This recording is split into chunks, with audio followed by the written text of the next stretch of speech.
Hey, what is happening, folks? I hope you're having a great day, evening, night, whatever time it may be in your time zone. This is Jimmy G in the place to be, bringing you back to another episode of The Good, The Bad, The Awesome, where we unbox, give my first reaction to all things pop culture.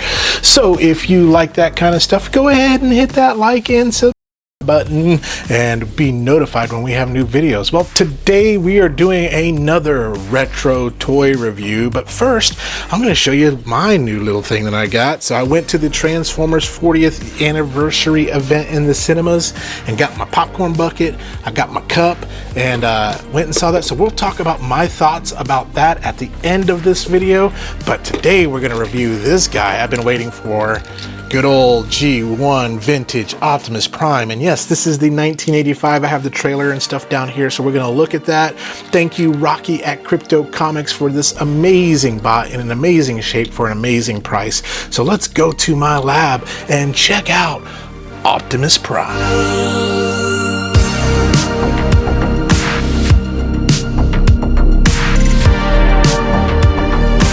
Here it is, folks, the moment you've been waiting for, Optimus Prime.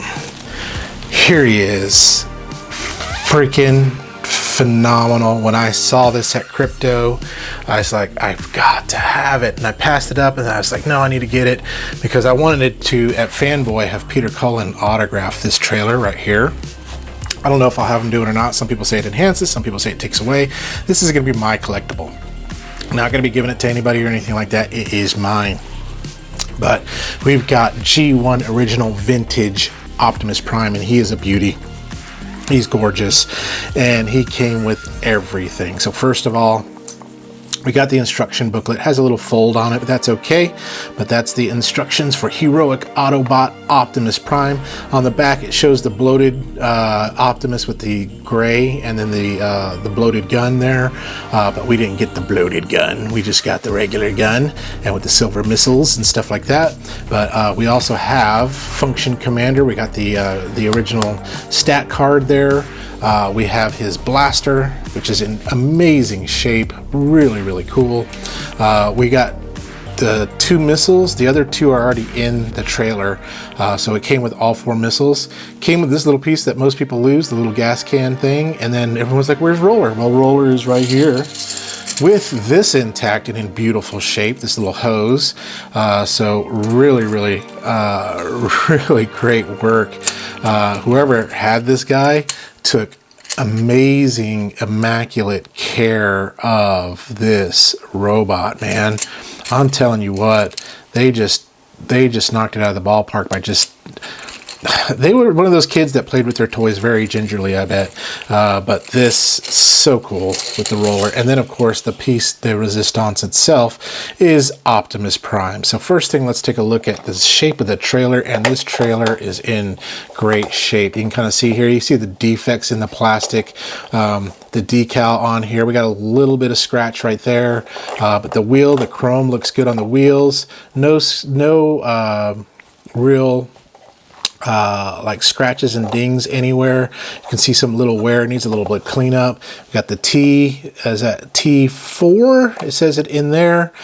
Made in Japan, little logo right there, and just in beautiful shape this trailer is. And this trailer works with the Missing Link Optimus Prime. So if you have a G1 trailer already and you have the Missing Link Optimus Prime, it will work with that. And so as y'all remember how this transforms, very simple. You could just pull these leggy things out right here, and we get those kind of straightened where they need to go, and boom, and then we just open it like so, and there we go. We got base, Commander base right here, and it is just tight and in really great shape. Missiles, they do fire, but they don't fire far on this. So, but just really good shape that this is in, and whoever put the decals on, they did a good job. Did a really good job. It's hard to believe that this is the original. You know, you think it'd be a KO or something like that, but no, this is the real deal right here. So, yeah. Very nice, very nice. There it is on the inside if you want to see better. And then you have roller's launch. And so we'll put roller right there, and then so cool. That is so cool. I wish I had this as a kid. I didn't have it as a kid. It was too expensive at the time, but that is just freaking amazing. I'm just in awe. I'm in shock and awe. I haven't played with this since I got it because I wanted to save it for you all and just share my joy with you in opening this. And so very, very cool. So let me move this kind of out of the way a little bit so I can move this trailer back as far as I can, because we're going to bring in Optimus Prime. And here he is in his alt mode. Looks really, really good. There you can tell some wear. You can see the wear on the chrome here and some of the wear on the windshield. But overall, really good shape. You can see some wear on the chrome here. And then also on the chrome right here. It's kind of all black, just about where it wear down. But really tight, really good, still rolls really well for a almost 40-year-old toy, right? And then of course the fists of fury, going to be right in here where you can store those. And then he has the rub sign. Is he an Autobot or is he a Decepticon? He is an Autobot. But yeah, he's awesome. He's just awesome. That's all I gotta say about him. He is awesome. So transforming him, very, very simple. Again, just kind of pull down those legs, flip those up, and then pull the arms out like so. And then you're gonna kind of just pull and move, pull back and move, flip the head up, and then we're gonna pop the fists in right there. One fist there. One fist there, and now we have Optimus Prime in his Optimus Prime mode there. Let's give him his gun. And as y'all know, there wasn't much articulation with these toys. I mean, the arm, you can go up or down, and you did have a little sideways movement, and then the leg, you did have a knee bend there, and then that's about it. And then you can do that too as well. So you can have him kind of kicking if you want to, but he wouldn't stand pretty sturdy if you did that. But I mean, just looks gorgeous. I mean, let's rotisserie him here so you can kind of get a better, closer look. Got the yellow eyes, just the beauty, just beautiful. That's all I got to say about him. He is a gorgeous boy. And so let's put his gun in his hand. For those y'all are like, well, what does he measure as? Come on, you all know how big Optimus Prime is. He's a big boy. He is about 6 inches and a quarter, 6¼ inches there. So my initial thoughts is I'm just in awe. I'm just in awe. I mean, I don't have, my vocabulary is not that big anyway. I don't have a lot of words to say. The biggest words I know is gymnasium and mayonnaise. But this is definitely freaking amazing here. And I'm so glad he's a part of my collection now. And will be a part of my collection for a while on that. So let me bring in some of my other Optimus Prime so we can have a kind of a Prime party here. So here are all my primes. Prime real estate, prime steak, prime choice beef. Here, all the Optimus Primes that I have out in presence. There's still some that I have that are in boxes.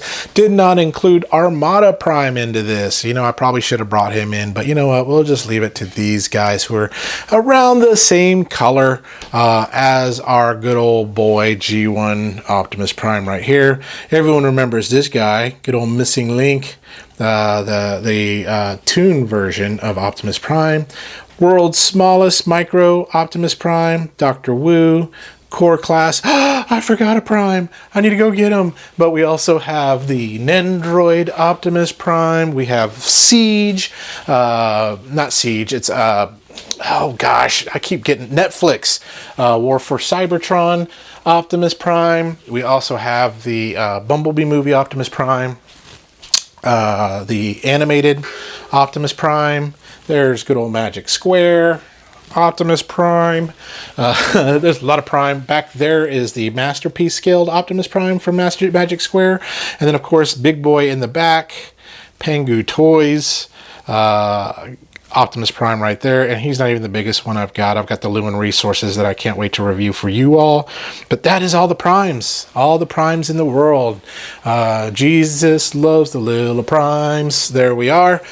So let's get back together, and we're going to talk through my final thoughts on Optimus Prime, who is friggin' awesome, and then I'm going to share my thoughts on the Transformers 40th anniversary event movie that I went to on Wednesday when it opened up. So let's do that. Let's go back to the Desk of Wonders. So let's talk through my final thoughts on Optimus Prime and also some of my words of wisdom or parting thoughts about the 40th anniversary movie event. So if you want to stay surprised, don't watch the rest of this here in just a little bit. I'll tell you when you can cut away, and you can go away and watch that for yourself. But let's bring Optimus back in. Here he is. I mean, just the classic G1 Optimus Prime, just phenomenal, very good shape, very tight. Whoever had these toys, again, just took immaculate care of. Again, we do have some chrome wear here, so which is expected of a toy of this age. But other than that, I mean, just beautiful boy. I wish, now, like I said, I've never had him as a kid, so I'm so glad I got him as an adult. The leader, I have a soft spot in my heart for Optimus Prime. I got a bunch of little primes that are all over the place, and so I'm so finally glad I got the OG G1 to add to the collection to make my life complete. So Optimus, love you. So let's put you aside because I want to talk about the elephant in the room. And no, that's not me and my weight. I want to talk about the 40th anniversary event where I got my popcorn bucket and I got my drink. You know, initially I wasn't going to buy popcorn and a drink, but when I saw these things, I had to get them. And then I had some movie credit stuff that I was able to get this for like $5, so which was a deal in itself. But a few things that I'll go over first. First of all, it was the movie experience. I went with my wife. There wasn't a lot of people. It was a Wednesday. It was the opening night of this thing. There wasn't a lot of people there. Mainly a lot of people my age. Very few ladies So very few ladies.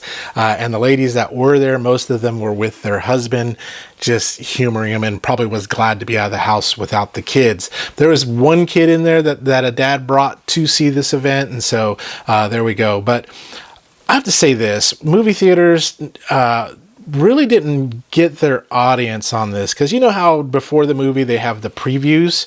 Well, before this, all the previews were kids' movies. They got you had Despicable Me, you had I forgot what other kid movie there was, but it was all trailers for kids movies. And I was, Inside Out, which of course I'm going to see all that stuff. And so what they thought was this Transformers thing was going to be for kids. So therefore, let's show off some kids trailers. They did show the Transformers 1 trailer, and one of the things they did was they omitted the Badassatron in the trailer because they thought it was marketed towards kids, so they just kind of left that out. And so I was just like, I think they kind of missed their audience on this one. But of course, I mean, the Transformers cartoon was there for that. Another thing I've heard from some of my friends that were kind of disappointed, they thought it was the movie, when if you read the fine print, it is the first 4 episodes. Now, when you got into it, what I loved, let's talk about that. I love the fact they did spoilers. So sorry, spoilers. So if you want to stay spoiler free, cut this off. Thank you for watching my review of Optimus Prime. Stay young, have fun, be awesome. Now, spoilers. So they showed the 4 episodes, episode 1, 2, 3, and 4. So More Than Meets the Eye, part 1, 2, and 3, and then Transport to Oblivion, I think it was the name of episode 4. But in the first episode, they did it with a table read. And so the original actors did a table read alongside of the first episode. So it was like they subbed the audio for the first episode with these original actors. Now, of course, Casey Kasem's dead. The person who voiced Jazz is dead. There was a lot of them that were not there. So Greg Berger filled in, and some of the other actors filled in for some of the different voices of Hound and Jazz and those guys. But it was overall, that was really cool to be able to see the inflection of the actors and how they treated that versus this over here. Now, some of the dialogue was out of sync, like they kind of just went a little quicker on the lines than they did here. I thought that was really, really cool. And the way they did it was just very class act. It was very nice. It was very awesome. Brought back all the feels. It was just fun to watch them. And then they did an outtake of kind of what they did through that. So it was kind of cool just seeing them and hearing their experience redoing this table read, as well as just kind of like how it was when they were when they were doing the acting while they were together back in the 80s and things like that. So, episodes 2, 3, and 4, they were good. They were just nostalgia. There was no upscaling or anything like that. It was all just what it was. Still good, still awesome. Around that. The kind of funny thing is the memes, that we've seen before. So the Hound Spike scene, y'all know what I'm talking about. I'll kind of put a picture of it right up here. Was there. The cheesy dialogue and everything was there. The "that's what she said" lines was there. I remember in the when they were robbing the ruby mines of Burma, my wife and I kind of looked at each other when Megatron said, "One more load and pull out." I'm sorry. That just... my junior high brain just flooded in. I looked at my wife. She looked at me. We kind of laughed when we saw the Spike thing and Hound giving him the business of rescuing him. That made us laugh too as well. So, but it was all there, and all the mistakes and all, hey, why are there 2 Starscreams here? Or why is there a side swipe when there should be a sound wave here, and things like that. But that was what was fun about that as a kid. Now, over the years, now the dialogue doesn't hold up. It just doesn't, it's great from a nostalgia standpoint. It was awesome, but you kind of like, oh man, this was cheesy but back as a kid, it was the greatest thing since sliced bread.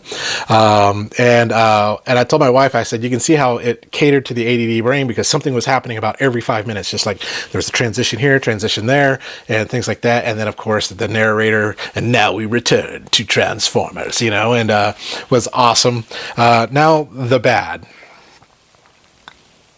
All this, of course, I get it. It's the purpose to promote toys. I mean, it was supposed to celebrate the 40th anniversary, and the very first thing they start out with was a crap ton of Hasbro commercials. There was commercials for the Robinson robots. There was a commercial for the new Earthspark season. There was commercials for everything. It was just like commercial after commercial. The Transformers 1 trailer.